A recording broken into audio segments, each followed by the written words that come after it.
Our next speaker is truly an international man.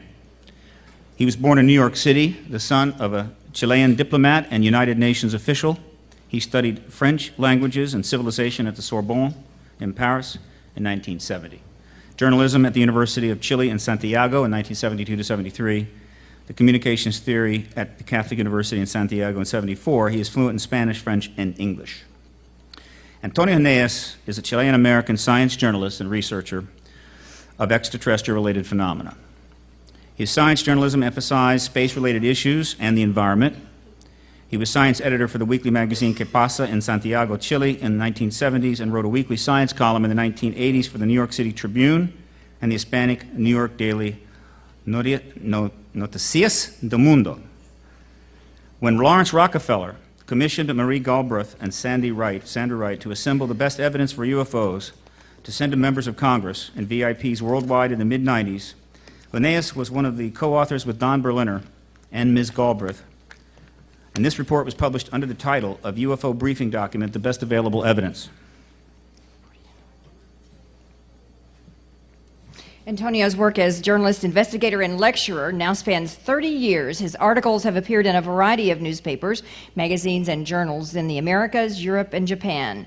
He edited the Anthology, a study guide to UFOs, psychic and paranormal phenomena in the USSR.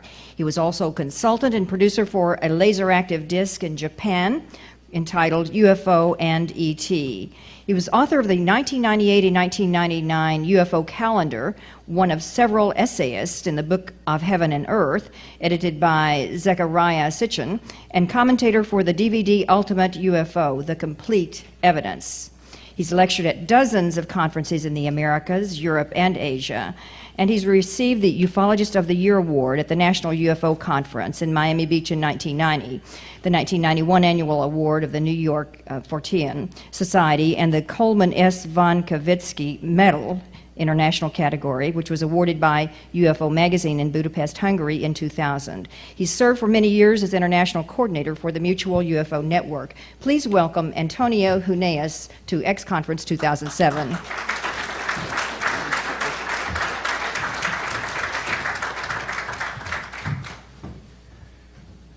Okay, so it's a pleasure to be back in a UFO event. Maybe some of you have seen my presentations in the past, but I haven't sort of taken a sabbatical in the last 3-4 years, so I haven't been too active. But I guess I'm back, and the sabbatical is finished. So how many of you have seen my presentations, just for curiosity? Okay? Not too many. Good. So basically, we're going to be discussing some international aspects, more in the political area, which is the contents of this conference, and particularly as it relates to the United Nations. United Nations, of course, is a subject I know pretty well for personal reasons. Like Steve read in my biography, my dad worked at the beginning of the UN in the 1940s. And then my brother was also worked at the UN, but with the Chilean delegation in the 60s. And then my sister worked at the UN at the secretariat, at the General Secretary's office for many years until she retired a couple of years ago. So I have been there many times. And I have followed the UFO initiatives, such as they were, that have taken place there. So we do have a lot of material on the PowerPoint, which I will try to cover as much as I have time. And I do have some video clips too, if we have time. I mean, at least show you some, which are some interesting statements by Russian cosmonauts. And if we have extra time, which I'm not sure, we'll get into some material about UFOs in Chile. So with that short introduction, let's get into the slides. I think, yeah. So basically, like I said, we'll be discussing the history of the UN UFO Initiative And, well, the history, then as we continue with the presentation, also what can be done in the future. Because sooner or later, the United Nations has to be the right venue for this subject, since it's the only body that really represents the whole Earth.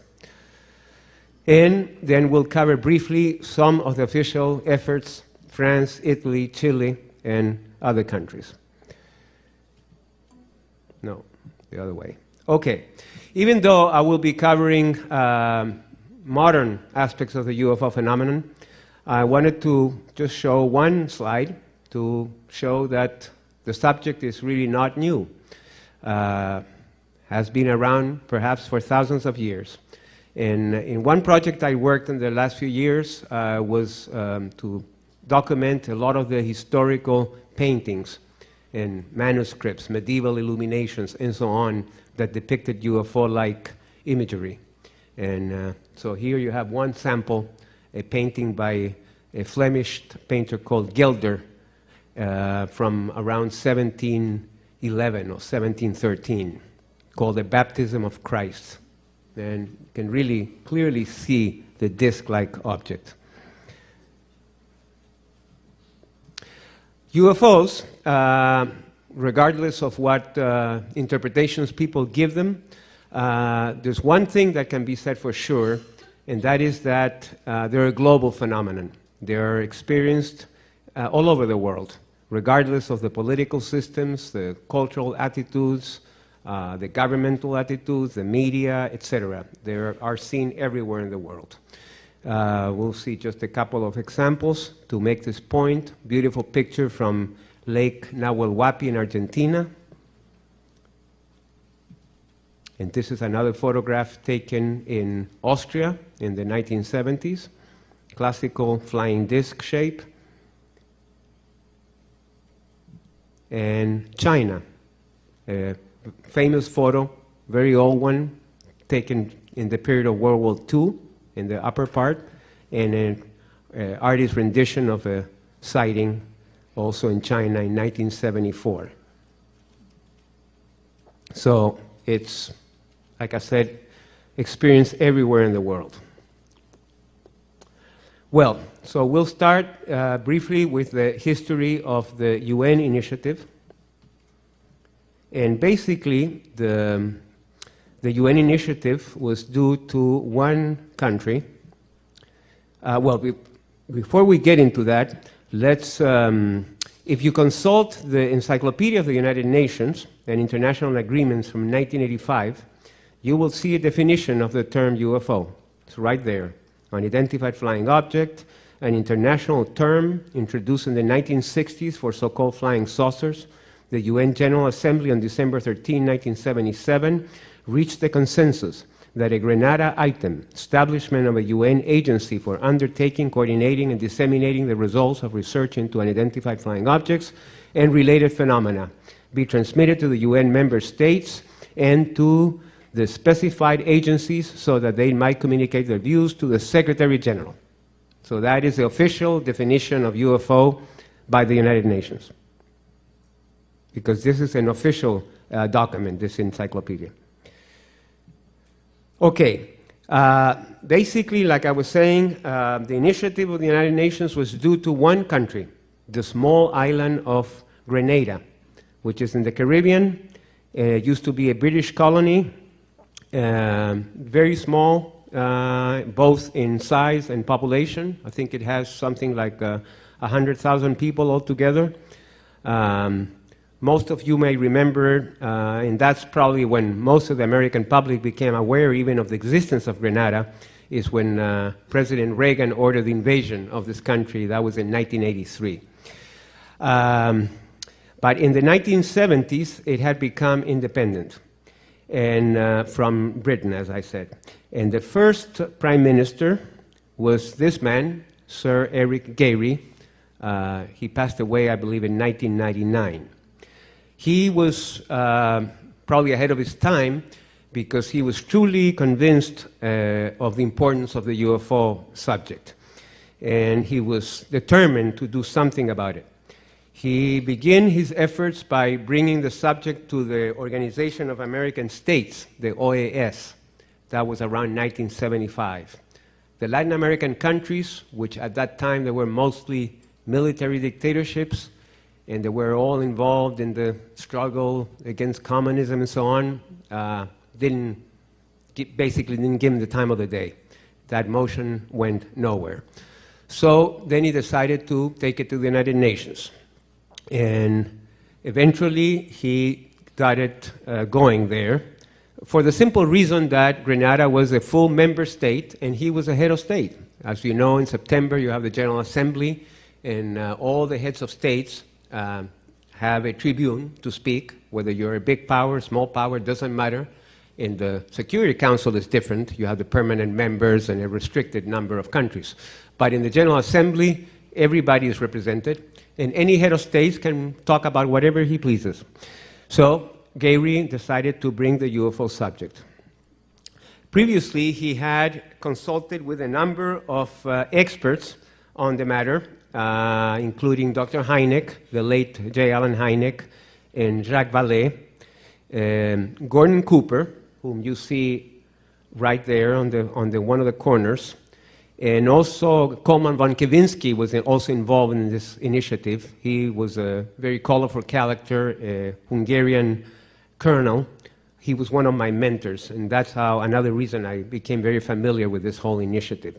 This was a meeting that took place before the hearing, the public hearing at the UN, and it was at the Secretary General's office. At the time was Austrian politician Kurt Waldheim. He was the Secretary General during this period. And it's the only time this happened, where Secretary General of the UN had a meeting with a number of top UFO experts. And again, the reason why, because it was that they were the guests of a head of state. So the head of state could bring these people. Gordon Cooper, the astronaut, Mercury 7 astronaut, was very involved also in this, and his prestige helped this motion. There's a very famous letter from Gordon Cooper, which probably most of you have seen. You can find the text of it on the internet, has been quoted in many books, Timothy Good's, Clear Intent, etc. It's quoted always, everywhere. And of course, he was already retired from NASA. He was a vice president of development at Walt Disney Enterprises at the time. He's completely convinced of the existence of UFOs. He had a couple of sightings. He had one sighting himself when he was an Air Force pilot in Germany. And then when he was a colonel at Edwards Air Force Base, he was involved in another incident, although he didn't see it with his own eyes. This was an incident where a disc landed on an area there, and they had movie cameras because they were going to film some test pilots testing some military vehicles. So they had the cameras ready with tripods and everything. And Gordon Cooper got to see the footage. Then he was sent to the Pentagon and disappeared. Well, anyway, on his book, Leap of Faith, he reveals all these stories and many more. He devotes a total of 7 chapters to UFOs in that book. 7 chapters. So it's a fascinating book. If you haven't read it, I definitely recommended it. And he goes again into great detail about his involvement with the UN initiative. Well, then finally, in October, late October, I believe it was, of 1978, there was a hearing, a UFO hearing, at a meeting of the Special Political Committee. And this was the only truly official UFO event at the United Nations, because there were many speakers, myself included, who gave talks at the UN. Richard Hoagland, Linda Moulton Howe, Colin Andrews, and so on. And you might have heard about some of these presentations, but these presentations were not official. These presentations were done for the UN Recreational Staff Council. In other words, for the staff. The staff, like any large organizations, they have a number of clubs or study groups, and there was one particular one called SEAT, who was very pro-UFO. And that's the one that sponsored a lot of these talks at the UN. But they were not official events. They were held at the UN because they were meant for the employees. Of course, they were great in the sense that once they were held inside the building, anybody could attend, an ambassador, any high official, but they didn't have an official status. This one did. And I was lucky. I was just getting started. I had arrived in New York City only barely a year. I was in my very, very early stages. My background, as they read in my biography, was science journalism. And I had covered some paranormal issues and the environment and so on. But I really wasn't into UFOs until I got started with the Corporal Valdez case, which was a very strange case that took place in the Chilean desert in 1977 involving an army patrol. And that was the first case that I published and wrote about it. And so I was totally green. I was just getting started. And a friend of mine happens to point it out that there is a UFO hearing at the United Nations. And I was living in Manhattan at the time, so it was perfect. At that time, security and all those things were very easy. You could get into the UN building with no problem. Besides, I had press cards from various Chilean publications. So there I was. I made it to this meeting. I heard the presentations by, of course, the Prime Minister, by Dr. Hynek, by Jacques Vallée. There was also Lieutenant Colonel Coyne of the famous Coyne helicopter incident. He was the only witness that spoke. And as he made clear, he was there on his personal, not representing the U.S. Army. And then the Gordon Cooper letter. Gordon Cooper was not present at that particular hearing, but his letter was read into the record. And then there was a press conference, was packed, and then a reception. So it was quite a start for a ufological career to have started with that one. So anyway, this whole initiative eventually led to this document. It's called a decision. Decision is very different from a resolution. A UN resolution, as some of you may recall, when, about the Iraq weapons of mass destruction and things like that, those have legal power, and they're voted. And if a resolution is passed, then it can be enforced. A decision is something that is kind of automatically tabled, and it doesn't have that same kind of power, but it is still a legal document, and it still provides a framework. And this is basically what was the Grenada proposal, the establishment of an agency or department of the United Nations for undertaking, coordinating, and disseminating the results of research into unidentified flying objects and related phenomena. So that's still in the books. The problem that happened is that after all these efforts, the government of Grenada was overthrown in a coup. Now, I don't blame particularly the United States because it was overthrown by communists. And I don't think the United States would be supporting a communist takeover in the Caribbean. It would be not the usual thing to do. They did support many coups in Latin America, of course, over the years, but they were always right-wing military coups. Gary was actually right-wing politically, but he was eccentric when it came to the subject of UFOs. He was spending a lot of time in New York with all this lobbying, and he had a political rival, opponent, called Bishop, Maurice Bishop, and so he was overthrown. Then they smeared his character in the press. They said that Gary was crazy, basically, was a believer in voodoo and flying saucers. And this was taken by all the New York press, and I suppose the world press, but I remember the New York press. It was plastered all over the place. And that basically was the end of the UN initiative by Grenada. Then eventually, Bishop himself was overthrown by an even harder core communist regime and killed. Gary was not killed. It was, he wasn't even in Grenada when the coup took place. So he lived in San Diego, I believe, for many years. And Bishop, after the overthrow of Bishop, is when the United States sent the Marines, when Ronald Reagan sent the Marines. That was in 1983. They overthrew that regime.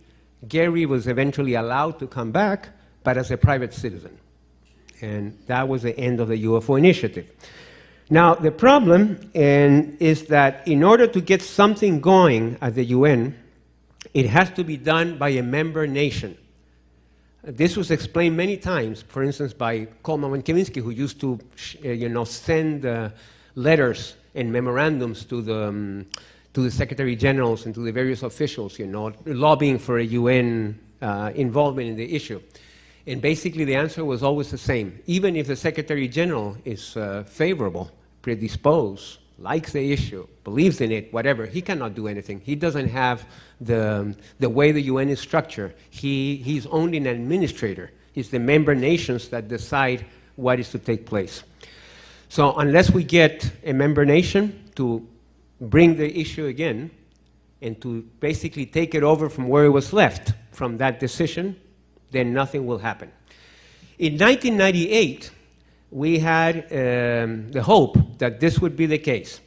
What you see in the slide is the República de San Marino, the oldest still existing republic in the world. It's one of these little city-states that there are many in Europe, like Monaco and Liechtenstein. Those are monarchies. San Marino is a republic. It's in central Italy, and it's, as far as culturally speaking, is Italian. They speak Italian and all that, but it's an independent country. In 1992, they had become a full member of the United Nations. In the mid-90s, they began doing UFO conferences. I forgot exactly when. Paola Harris probably can tell us. And there was a Ministry of Tourism there, and who's a very important. Normally, the Ministry of Tourism wouldn't be that important in another country, but in San Marino, it's like the prime minister because that's the main source of income. So it's a very important political position, and he was very, very pro-UFO. They had the San Marino UFO Symposium is officially sponsored by the Ministry of Tourism as a way to bring attention to the country and to bring visitors and all that. I mean, it has that obvious reason. But there was a hope to bring this subject of the UN, that San Marino could take over where Grenada left it. And that was the reason I got involved in this too. The first time I was invited to San Marino by Roberto Pinotti, who is the main coordinator of all the programs, was to lecture about the history of UFOs at the UN. Well, here we see a picture, although that was, I believe, another year, but it's a great picture for me personally. You see Sun Shili from China, the late John Mack, myself, Monsignor Balducci, who lectured here 2 years ago, and Michael Hesseman. And in the year of '98, though, where Colonel Corso was was present, that's the one time I met him, we actually signed the document. All the attendees of that symposium, and this was presented to the government of San Marino, and we were hoping that San Marino then would take the ball from us and take it to the UN. But unfortunately, there were political things. There was a change of government. This was not a coup this time. It was just like a rotation, which San Marino has this rotational system of the political parties. And the next Minister of Tourism they still kept sponsoring the symposium, but they weren't willing to take the subject to the UN. So that was that. Well, so we're still waiting for a country. We need some country, probably preferably small. I mean, it would be great to have a big country, but the chances are that it's a small country that has less to lose, that would bring this up. So if you have any ideas, let me know. But now, so we'll leave the UN story at that, because basically it's in standstill. Unless we get a country that is willing to, and we have the decision from the Grenada days, so that we don't have to repeat those steps. It just has to be revive the decision where it was left. Now we're going to discuss briefly some of the UFO investigations that have taken place around the world, official investigations. Since any kind of study, you're going to have to show official evidence. It's always more convincing, or unless you have physical evidence. If you have physical evidence, that's even better. That speaks by itself. Now, and this is strange that this story got very little play in the United States. I learned it because of my many trips to San Marino, because after '98, I continued to go there many times. And it was known as the Mussolini UFO documents. But like I said, it got very, very little play in the United States, and it was a fascinating story.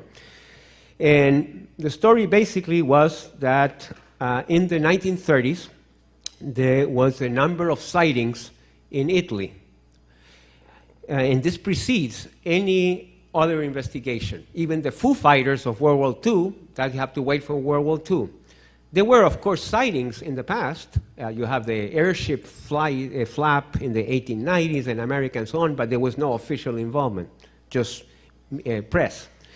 But in the 1930s, it so appears that there were a number of sightings that took place over Italy that concerned the fascist government quite a bit, because initially they probably thought that these were possibly secret weapons, advanced airplanes from other countries, from France or from England or whatever.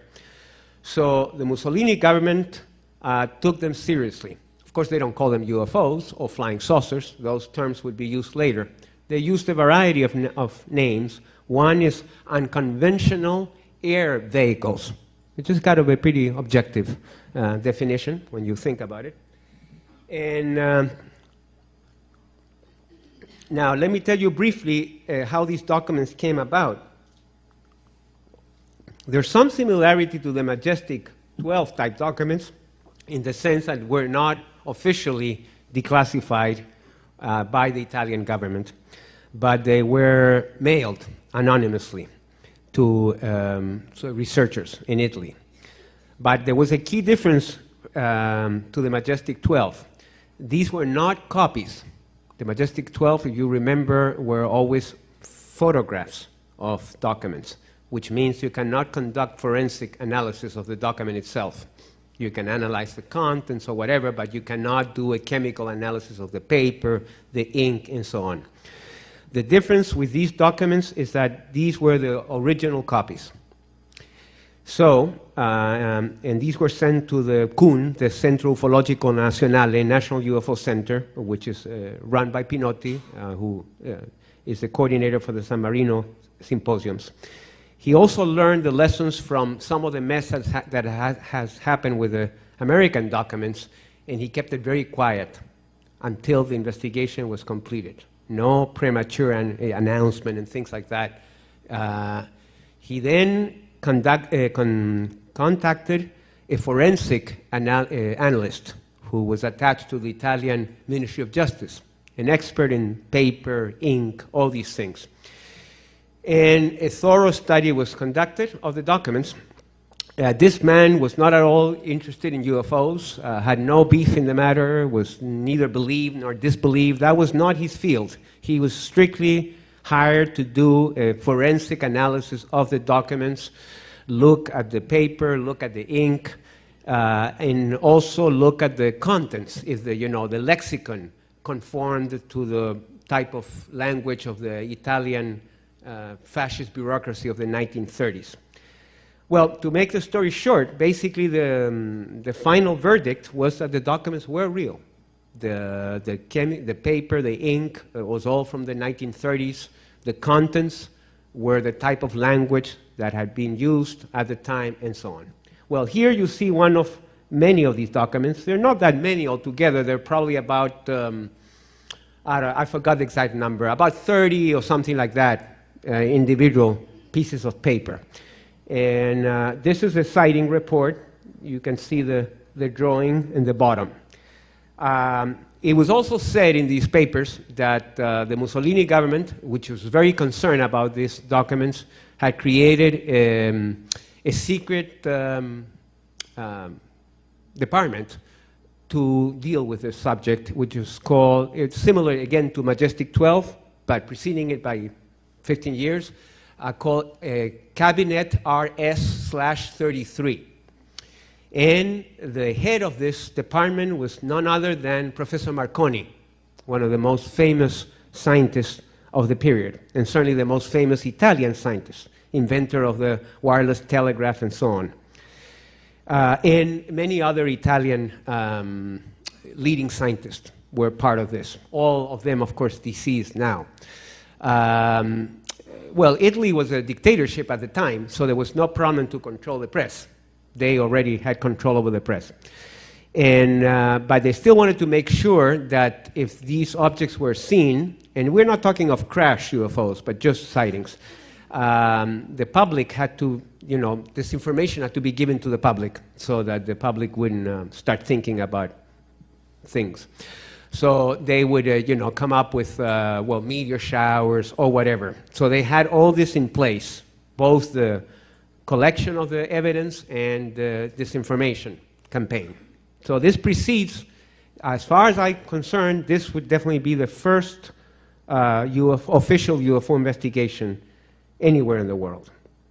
And many of you have probably heard about the Nazi flying saucers and things that the Nazis did. Well, Italy was allied with the Nazis. So obviously all this information was later fed into the Germans. And that might explain why the Germans were experimenting with disc-shaped objects and things like that. One of the engineers, in fact, that working on these disc-shaped objects was Italian. Belonzo was his name. Okay, move quickly now to other areas. In 1979, the House of Lords of in England had a famous UFO debate. It was a classic. It lasted like 4 hours. And it became so popular that even was published as a book edited by John Michel, which is what you see here. Again, the reason that this even took place is because one of the members of the House of Lords, Lord Clancarty, happened to be an ufologist. You know, the British always have these eccentric aristocrats that do all kinds of weird things, and it's happened forever. And so it's not surprising that you had an ufologist at the House of Lords. And for any other country, for the United States, it would be extremely surprising to have something like a senator, you know, ufologist. That wouldn't happen here. But in England, that's possible. And they even had a UFO study group and everything. Clancarty had written a number of books, not under the Lord thing, but Lepore Trench, John Lepore Trench. So he's the one, again, being a member, he could bring the subject, and they had a big debate, and some of the lords were skeptical, and some were in favor, and it was with great language and bombastics and everything. Of course, the House of Lords, even though it's the upper chamber, but because it's an anachronism, comes from the old days of England, you know, when they really did have a lot of power, but it's not elected democratically. That's the House, so really it's the House of Commons, the one that deals with, that has much more power. The House of Lords is mostly symbolical. The Ministry of Defense, and we have, of course, in this conference, I don't know if he's here in the room, Nick Pope, whom I met many times, and he, of course, worked at the Ministry of Defense at the UFO desk many years ago, and then he worked in other departments. Over the years, the British have released some documents, not as many as the Americans, though. The Americans, even and nothing else, they have released more documents than the British. And the British also have a pretty stern, you know, the Official Secrets Acts. You cannot sue them for additional documents or nothing. Whatever they give you, that's it. You're lucky to get it. But still, over the years, after 25 years is when they released some documents. And recently, this was all over the internet too, they had released a number of documents of sightings in Ulster, in Northern Ireland, which is what you see here in this map. Well, as you know, I was one of the co-authors of the UFO briefing document, The Best Available Evidence, which was initially a document that was sent to members of Congress. It was a lobbying document initially. Later, it became a popular book. It was in the year 2000. And in this document, we did discuss all these various official investigations.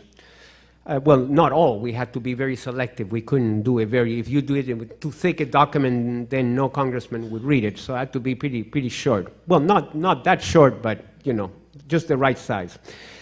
And one of the cases we had was the fantastic incident that took place in the Canary Islands in Spain.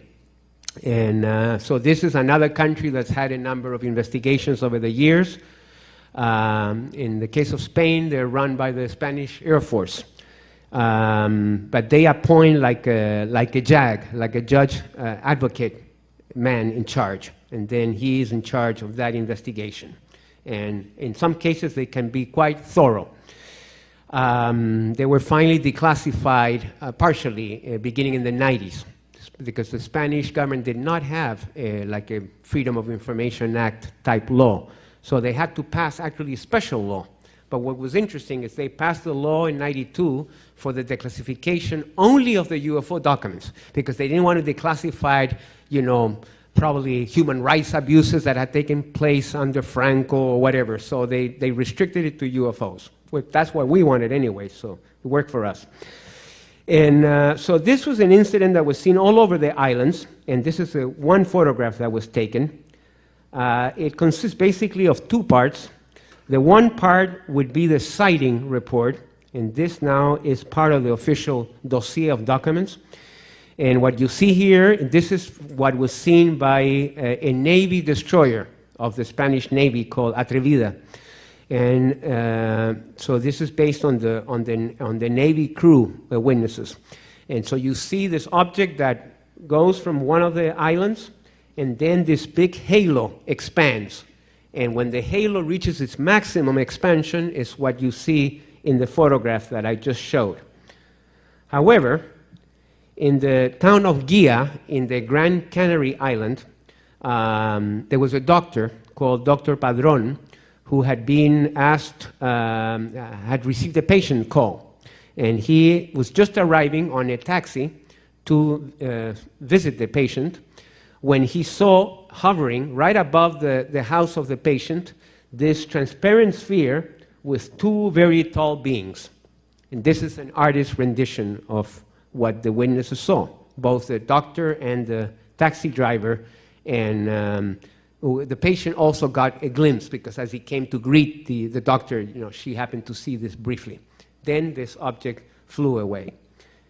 And again, on the official documents, we do see the description of what these people saw. And it's the one thing which you see very rarely in official documents anywhere in the world, whether it's Spain, the United States, England, France, whatever, is cases involving humanoids or beings. They don't mind so much about lights or even objects being chased by airplanes. A lot of the official documents usually have to do with airplanes, with radar, things like that. But when it comes to humanoids with beings, it gets a little touchy there. So there are only very few documents anywhere in the world, and this is one of them. That's the reason we selected it. Well, we move briefly to France, and of course, most of you probably heard Gilles Dabourdet's lecture on the, I guess it was on the French UFO files. I wanted to see it myself, but we had to do a radio program with Jaime Maussan for the Spanish lectures that we're giving tomorrow, so unfortunately, we missed it. France, of course, has a very old and active history on UFOs. And it begins, well, there's probably a few isolated cases earlier, but it begins in earnest with the 1954 wave. At that time, the popular press used to call them the Martians, because that's what people were into.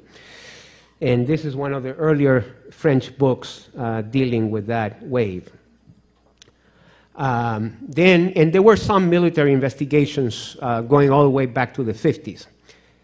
In the 70s, the French, being a very rational people as they are, they came up with a logical system to deal with UFOs. And that is to give instructions to the gendarmerie, the national gendarmerie, which is a sort of a national, like a state police, as opposed to the local police. And so this would be like state troopers But because France is not a federal system, then it's a national body. And they gave them instructions beginning in 1974. They had gotten involved previously in some cases, but they didn't have like a precise guidelines. 1974, they get guidelines how to deal with this phenomenon. So if you're a citizen in France and you see a UFO, you call the gendarmes. And they're not going to laugh at you because they have guidelines. And they're supposed to come and take your report. And then, and this is a photograph taken by one gendarme, as I understand. Now, then in 1977, the French National Space Agency, the equivalent of NASA, thanks to the efforts of an engineer there called Claude Poher, convinced the French government to create a small unit within the French Space Agency that could analyze UFO reports. And so, since they already had the system by the gendarmes, basically the gendarmes would send their files to the JEPAN, as this unit was called, and especially the best cases. And especially if there was a really good case, they would notify them the JEPAN, because the gendarme didn't have the time to do an in-depth investigation. I mean, they got other things to do, you know, like catching criminals and keeping the borders and so on. So if there was a real good case, they would tell the French Space Agency, then they would do the follow-up. Well, as you probably, most of you must have heard, in March of this year, to celebrate their 30th anniversary of this agency, the French decided to do a big disclosure, and they put their files online. Yeah, isn't that great? They put about 25% of the files now, but eventually the idea is to put all of them. This caused quite a stir, because a lot of people knew this was going to happen, that their website crashed. It was just too many people trying to get in there. Even when I tried to get in there, I was having trouble too, but eventually they fixed it, and it's fine. The problem is that their files are in French, so if you don't know French, good luck. Bon chance. And they don't have many pictures, so if you're looking for nice videos, it's not a commercial site, you know, and they're not selling anything, and it's basically the facts, you know. They do have some statistics, and the statistics are interesting, especially the last one that we will show. This is statistic by region. So this is the number of reports depending on the region. The big one there is Île-de-France, which would be the middle of France where Paris is, Provence, the Rhone Alps. You know, those are some of the bigger ones. Small little one, there would be Corsica, small island, so on. So that gives you an idea of the number of reports that they get by region. Then the next one is the number of reports by year. So this is a good system to let you know which years they had a peak, which years was a flap. Clearly there you see 1993, long, big spike. 1996, another spike, and so on.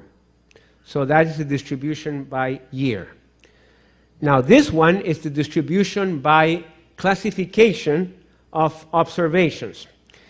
And they basically divide their phenomenon in 4 categories. A, which is the blue one, was phenomenon, perfectly identified phenomena. So that would be, you know, the 9%. This is the ones that clearly was a rocket launch or an advertisement plane or whatever, Aurora Borealis, whatever it was. Only 9%. Then B, which is the dark red, phenomena which is probably identified. So they think it might be an airplane or something, but they're not sure. Then C, which is the white one, it would be unidentified phenomenon, but lack of information. And this is 30%. This would be the Project Blue Book. This was their favorite one, you know, not enough data. So they could lump a lot of stuff in there. But the French only put 30% in there. And then D, finally, which is the one which we will be interested, is unidentified phenomena, and that's 28%. Now, that is a much higher percentage than the civilian UFO organizations in America. If you consult CUFOS or MUFON, they'll tell you only 10%, more or less. Sometimes 5% are truly unidentified. Here you have an official government agency attached to the space agency that is telling you almost 30% is unexplained. They couldn't identify it, which is actually a very similar figure to what the Condon report came. Condon report, you have heard, right, for the University of Colorado. The introduction of the Condon report and the way the story was manipulated was that, oh, it debunked UFOs. But if you looked at the actual case studies, one by one, 25% or something were unidentified. All right. Another thing the French did, and this was early on in their investigation, was they came up with a methodological model to how to investigate UFOs, and this is known as the tetrahedral model. This was devised by the second director of the Japan, an engineer called Alain Sterle. And so you see a tetrahedron. In the center, where it says stimulus, that is, in this case, would be the UFO. And then you have 4 vertices, 4 areas where you can investigate this phenomenon. Down there, you see témoin, witness, the physical environment, especially if it's a landing case or whatever, the witness report, and what they call the psychosocial environment. This is a sort of a sociological aspect, you know. Did this happen during a flap where there was a lot of media attention, that sort of thing? Was the witness heavily believed in UFOs or not? This has been used by some skeptics in Europe, which is known as the psychosocial school, where they kind of take over that aspect, and they sort of explain everything from a psychosocial or sociological aspect. But this is not what this model is saying. This model is saying that that's only one parameter, and it's a parameter that should be looked at, but only one. Okay, now by far the most important probably case of the UFO files is the Trans-en-Provence landing case, which took place in 1981. Many of you might have heard of this. And right now, but only if you know French, you can go to the Japan website and download the whole report, but it's in French. Otherwise, you can consult our book, the UFO briefing document, where we have a summary of the case in English. This was a landing case of a disc-shaped object, as you see on the bottom, that landed on the property of an Italian farmer, but that lived in Provence, in the south of France, called Renato Nicolai. And you can see from the arrows how the UFO came down, landed, then took off that direction, and then went away. Was there only a few minutes. The day was clear, was a daytime sighting, and Nicolai, this thing seemed so metallic and so real that initially he thought, oh, it must be some government device or something. He contacted the gendarmerie. The gendarmerie came within 24 hours. So one of the great things about this case is that the physical evidence was collected right away. Because if you go and study a landing site 2 weeks later, which sometimes happens to civilian groups, we don't even hear about it till 3 weeks later, then already the site is contaminated. But here, the samples were collected right away, and they were all investigated officially. There were no civilian ufologists here. There was only the government and scientists from universities and so on. Here's the landing traces of the case. We were lucky because one of the coordinators of our report, the briefing document, Marie Goldbrith, her husband had been ambassador of the United States in France. So she had been the ambassador's wife in Paris. She knew everybody, Chirac, everybody. So we got all the reports directly from the space agency. We got the original reports, and including the photograph, which is rarely seen. The case is mentioned in many cases, but you never get to see the photograph of the landing. And here you finally see the final conclusions, summary and conclusions of the Trans-en-Provence. You can read it yourself. The witness, no particular expectations. In other words, he didn't want to make money, or he wasn't a big UFO believer. He was just a farmer, practical guy. Account, precise, coherent. Psychological environment, no special influence. Again, he was not in drugs or anything. Physical environment, there was impact when the thing landed, friction, iron, zinc deposit, temperature up to 600 degrees centigrade. And then this is the most important, biological effects noted. Premature aging of young alfalfa plants. In other words, and I had met Huneeus, who's one of the scientists. What he said is physiologically, the plants, these were alfalfa plants, were young. But after the incident, they became biochemically old. And he said there's nothing in nature that can produce this effect. Then other effects, photosynthesis modified, the chlorophyll of the plants is gone. And what they call it time-space effect, then again, this would be that aging. Conclusion, and I remind to you, these are official conclusions. Physical phenomenon of unexplained nature, high probability of electromagnetic mode of propulsion. So we're not talking of a natural phenomena, we're talking of some kind of technology which is unexplained. This is what makes this case so interesting. You do have the physical evidence, and you do have official conclusions. And then also, Trans-en-Provence was not by itself. It appeared in this chart together with 3 other landing cases, Christelle in '79, Amarant in 1982, and one that was nicknamed Joe Le Taxi in 1984. Amarant was particularly interesting. It had very similar effects to Trans-en-Provence, but the witness was a PhD in biochemistry, was an extremely well-educated man, and the Japan investigators were really impressed with his testimony. Okay, let's keep moving. Belgium, I'm not going to go into it, but we've all heard about the famous Belgian wave. I myself was in Belgium, although by the time I got there, it was after the wave. But I did visit the SOBEPS, which is the main Belgium group, and I saw all their files and all that. As you know, this was characterized by the triangle, by the famous triangle that was seen all over Belgium, and at least one beautiful photograph was taken, known as the Petit Rechin photo.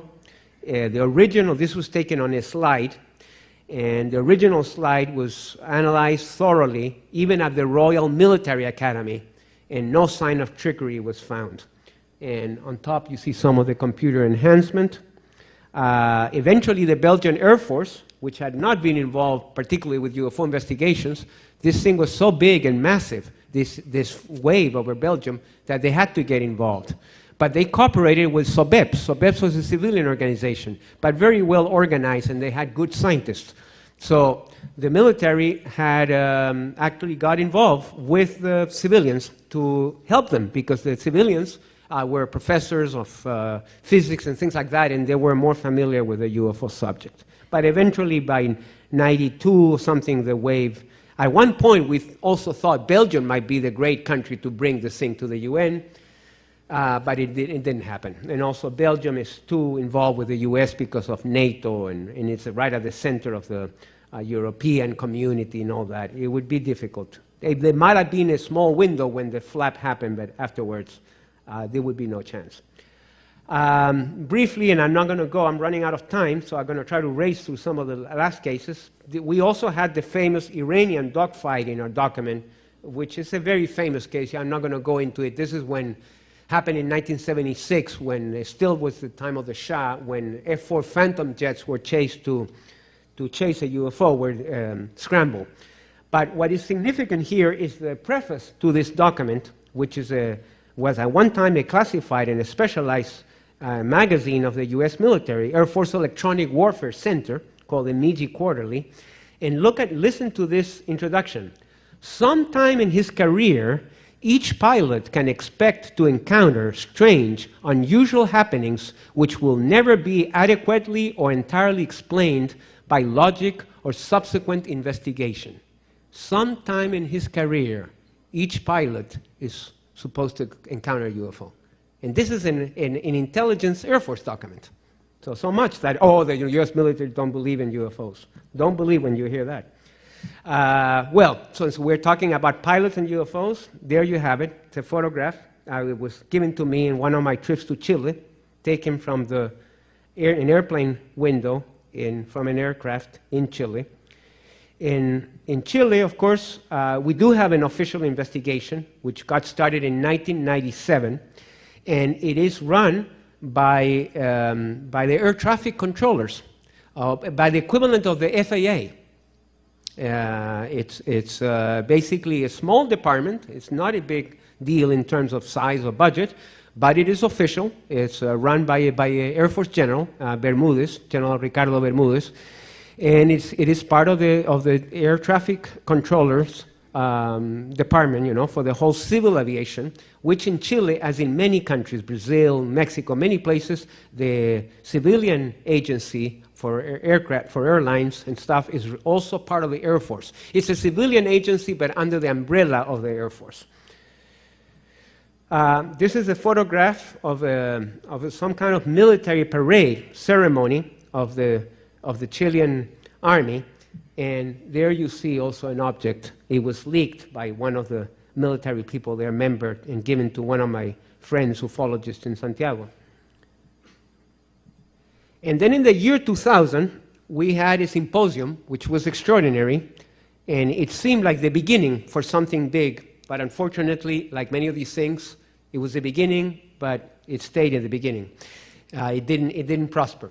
This is called the International Air Expo, and it's a big aeronautical expo, one of the biggest in the world, where you want to buy Mirage jets or radar equipment, this sort of thing, you go there. And they have them all over in different parts of the world, so make them for different military attachés and all that. And it happens as a big airfield outside Santiago, and it's run by an Air Force general. He oversees this whole thing. And in fact, the early days of the thing is not even open to the public. That's when the military attachés and the government goes to buy and to look at the helicopters and all these kinds of weapons and devices. But in the year 2000, as part of this whole thing, and then towards the end of the thing, they open it to the public and they do air shows and lectures, and they usually have astronauts invited and so on. So in the year 2000, there was a UFO symposium, and that was officially sponsored by this event, which was at the opening of the event, you had a speech by the president of Chile and everything. And I was lucky to be there. And so was the man in charge at that time of this French space agency, Jean-Jacques Velasco. He was invited. Dick Haynes from the United States, who was a NASA engineer, and Benitez, J.J. Benitez, a famous Spanish author. We were the 4 speakers. It was quite an extraordinary thing. China, we had to at least mention it, since China is such an upcoming country in all respects. Mostly we hear about China have to do with economics, but and their emergence as a great power. But since the late 70s, China finally kind of joined the rest of the world too, and recognizing that there is such a thing as UFOs. Prior to that, had been a total blackout. The Chinese, unlike the Russians, who at least occasionally talked about it under the communist period, the Chinese had completely never mentioned it. But then they created an organization called the China UFO Research Organization, or CURO, which is a semi-official organization. It's not exactly a government agency, but it is attached to the Chinese Academy of Social Sciences and the University of Wuhan. And it had many scientists and engineers. And the president is a friend of mine, Professor Sun-Shi Lee, who's quite a prominent guy in China. Among other things, he speaks perfectly Spanish. And this is one reason why I become friends. I've even had the occasion to have to interpret for him at conferences, because he speaks Spanish but no English. So sometimes I had to interpret for him. And he was the Spanish interpreter for Chairman Mao. So that's part of his background. He's a professor of economics at Beijing University. So this is not your run-of-the-mill ufologist. And in fact, he's the only ufologist who's appeared both on the front page of the Wall Street Journal and the New York Times. No one else has had this honor or whatever you want to call it. He did. So Sun-Chi Lee is a great guy, and he is involved in the China UFO aspect. In fact, on top there, you can see, I believe that is part of the article from the New York Times. UFO boom doesn't worry officials. Chinese seem pretty open-minded about it. But I think they prefer this way. That way they don't have to have an official agency. They have a semi-official agency, and that seems to work for them. And then the Russians, and I'm sure I'm running out of time, the Russians also have had a long involvement since the days of communism, but in the days of communism it was quite tightly controlled. But there were periods where there were bursts and it would be some disclosure. This is from an official Army magazine, rather Air Force magazine called Aviation and Cosmonautics. And in the 1990s, and when you had the glasnost period, you know, where the press opened up for the first time, this magazine was running a series on UFO cases. In the briefing document, we also had a very important case from what was still the Soviet Union at a Russian missile base in Siberia, a place called Kapustin Yar, in July 1989, when a UFO, as you can see on the diagram, the upper part is actually the eyewitness drawing, and then the lower part is a recreation of the object. There's very similar to the Ben Waters case or the Rendlesham case in England, where that effect was also encountered, where the UFO was shooting a thin beam into the weapons storage area. And there was nothing like the military could do to prevent it. And also in Russia, you had the triangular cases, very similar to Belgium. This was known as the Samara Triangle. In the lower Volga region. There was a whole flap. I was friends with Dr. Vladimir Avinsky, who came in several times to the United States, and he gave me much material, including this wave. And I think that's about it as far as the slides go. This is from an old footage. Again, a triangular object. This is a frame from a 16-millimeter film that was kept secret for many, many years. And it was taken, well, now that's an independent country, Latvia, but at that time it was the Soviet Union in Riga, at the Riga airport, the capital of Latvia. So I guess I'm out of time. So thank you very much. And keep looking for the oddball country that would take the UFO issue to the United Nations.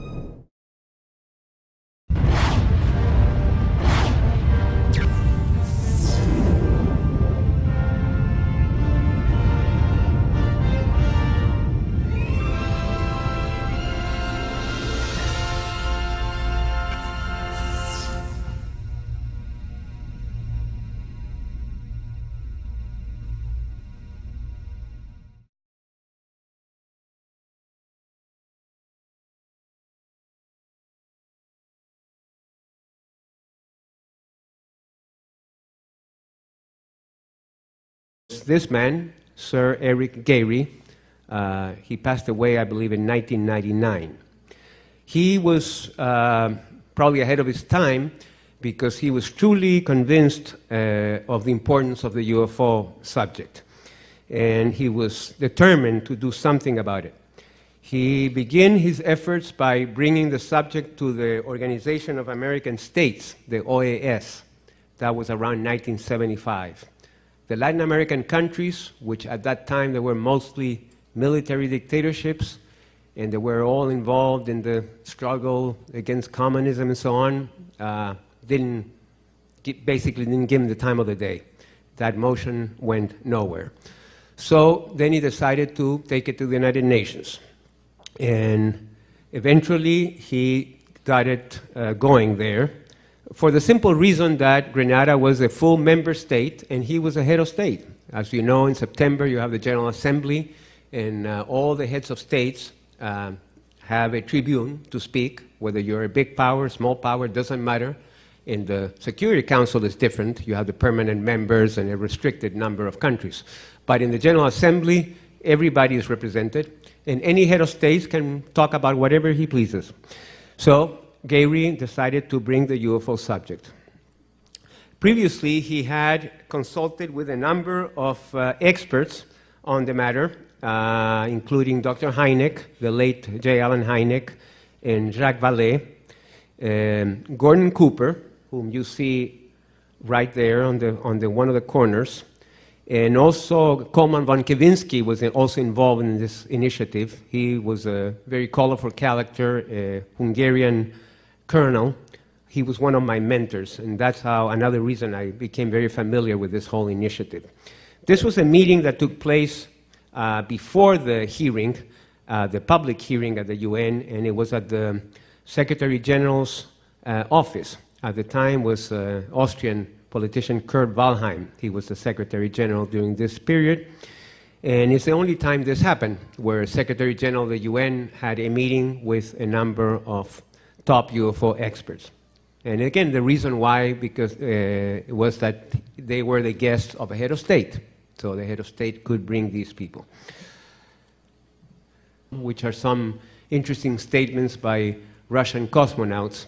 And if we have extra time, which I'm not sure, we'll get into some material about UFOs in Chile.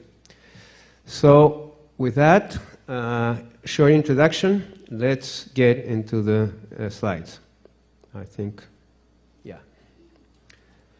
So basically, like I said, we'll be discussing the history of the UN UFO Initiative. And, well, the history, then as we continue with the presentation, also what can be done in the future. Because sooner or later, the United Nations has to be the right venue for this subject, since it's the only body that really represents the whole Earth. And then we'll cover briefly some of the official efforts, France, Italy, Chile, and other countries. No, the other way. Okay. Even though I will be covering modern aspects of the UFO phenomenon, I wanted to just show one slide to show that the subject is really not new. Has been around perhaps for thousands of years. And in one project I worked in the last few years was to document a lot of the historical paintings and manuscripts, medieval illuminations, and so on, that depicted UFO-like imagery. And so here you have one sample, a painting by a Flemish painter called Gelder from around 1711 or 1713, called The Baptism of Christ. And you can really clearly see the disc-like object. UFOs, regardless of what interpretations people give them, there's one thing that can be said for sure, and that is that they're a global phenomenon.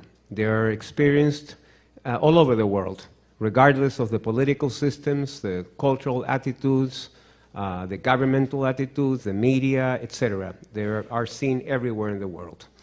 We'll see just a couple of examples to make this point. Beautiful picture from Lake Nahuelhuapi in Argentina. And this is another DVD Ultimate UFO, The Complete Evidence. He's lectured at dozens of conferences in the Americas, Europe, and Asia, and he's received the Ufologist of the Year Award at the National UFO Conference in Miami Beach in 1990, the 1991 Annual Award of the New York Fortean Society, and the Coleman S. von Kavitsky Medal International category, which was awarded by UFO Magazine in Budapest, Hungary in 2000. He served for many years as international coordinator for the Mutual UFO Network. Please welcome Antonio Huneeus to X Conference 2007.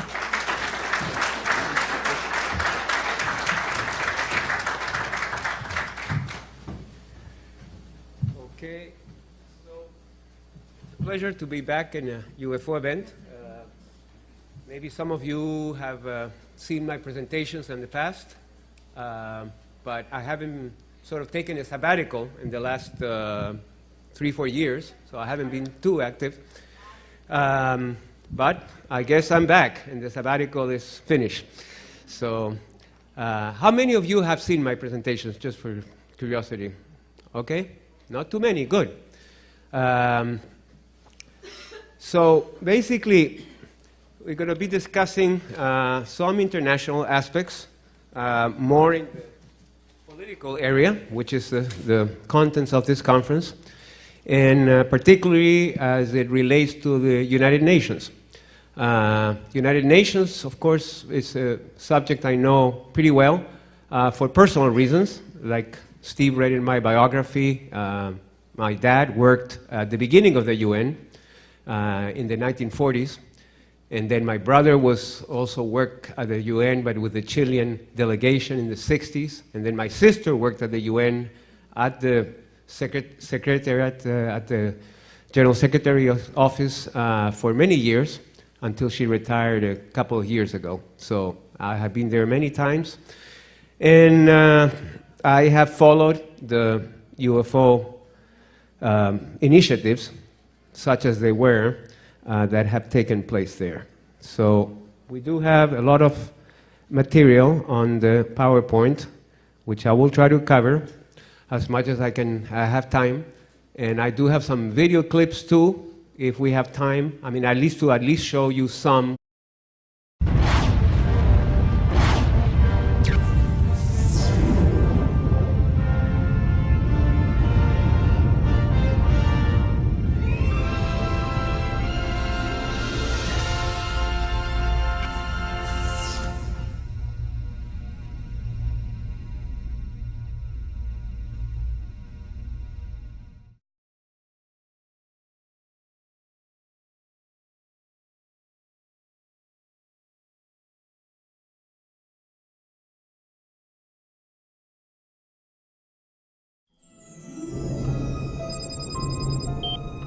Our next speaker is truly an international man.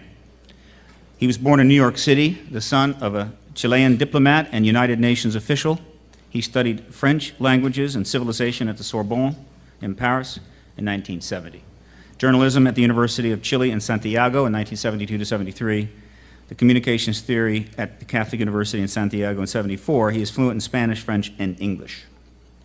Antonio Huneeus is a Chilean-American science journalist and researcher of extraterrestrial-related phenomena.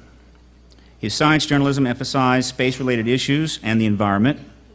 He was science editor for the weekly magazine Que Pasa in Santiago, Chile in the 1970s and wrote a weekly science column in the 1980s for the New York City Tribune and the Hispanic New York daily Noticias del Mundo. When Lawrence Rockefeller commissioned Marie Galbraith and Sandra Wright to assemble the best evidence for UFOs to send to members of Congress and VIPs worldwide in the mid-90s, Huneeus was one of the co-authors with Don Berliner and Ms. Galbraith, and this report was published under the title of UFO Briefing Document, The Best Available Evidence. Antonio's work as journalist, investigator, and lecturer now spans 30 years. His articles have appeared in a variety of newspapers, magazines, and journals in the Americas, Europe, and Japan. He edited the Anthropology, a study guide to UFOs, psychic and paranormal phenomena in the USSR. He was also consultant and producer for a laser-active disc in Japan entitled UFO and ET. He was author of the 1998 and 1999 UFO Calendar, one of several essayists in the Book of Heaven and Earth, edited by Zechariah Sitchin, and commentator for the photograph taken in Austria in the 1970s, classical flying disc shape, and China, a famous photo, very old one, taken in the period of World War II in the upper part, and an artist's rendition of a sighting also in China in 1974. So it's, like I said, experienced everywhere in the world. Well, so we'll start briefly with the history of the UN initiative. And basically, the UN initiative was due to one country. Before we get into that, let's, if you consult the Encyclopedia of the United Nations and International Agreements from 1985, you will see a definition of the term UFO. It's right there. Unidentified flying object, an international term introduced in the 1960s for so-called flying saucers. The UN General Assembly on December 13, 1977, reached a consensus that a Grenada item, establishment of a UN agency for undertaking, coordinating, and disseminating the results of research into unidentified flying objects and related phenomena, be transmitted to the UN member states and to the specified agencies so that they might communicate their views to the Secretary General. So that is the official definition of UFO by the United Nations, because this is an official document, this encyclopedia. Okay, basically, like I was saying, the initiative of the United Nations was due to one country, the small island of Grenada, which is in the Caribbean. It used to be a British colony, very small, both in size and population. I think it has something like 100,000 people altogether. Most of you may remember, and that's probably when most of the American public became aware even of the existence of Grenada, is when President Reagan ordered the invasion of this country. That was in 1983. But in the 1970s, it had become independent and from Britain, as I said.